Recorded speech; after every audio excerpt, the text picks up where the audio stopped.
Darwin's raw food and this whole recall process is so interesting to me. Darwin's is a raw food pet company. And last year, the FDA recommended a recall of their food because of salmonella found.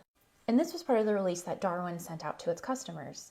That salmonella is not typically harmful for pets, and it was flagged under the FDA's zero tolerance policy, which is largely designated for human safety and for food that animals will consume, not pets.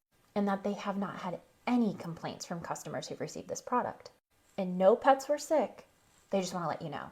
I've covered before that pet food actually has a lower tolerance for salmonella than human food. They know that human food is going to have salmonella in it because they cook it, so that's already not true. But what makes this worse is that animals did actually get sick. And I'm going to pull a lot from this, which you can find on the FDA's website.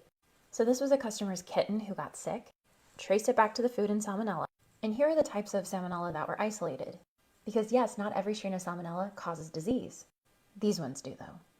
And when the FDA brought this to Darwin, they basically said, prove that salmonella is a problem.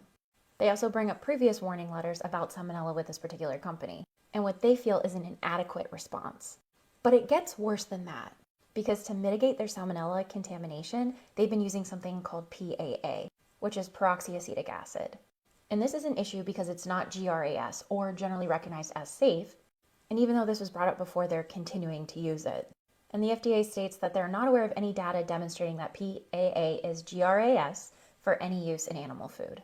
The worry being that this is an unsafe food additive, and therefore all of their products are adulterated. And I suspect they use it because it is intended in some situations for human food. And on the product label for the PAA that they use, it's for ready-to-eat cooked human food, not pet food.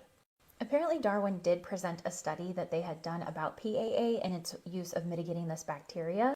But this is what the FDA found when they looked into that study. There are a lot of pet food brands out there, and Darwin's is a really popular one amongst raw food feeders. So popular that it was actually in the Pet Fold documentary, which I use very loosely, where a certain veterinarian with interesting views feeds it to her dog and then lets her dog lick her face, and says that she's not really worried about it. So this is, again, why when we talk about recalls, we have to look into a lot of things with them. Like, what did they do when they were faced with an issue? Did they try and make things right?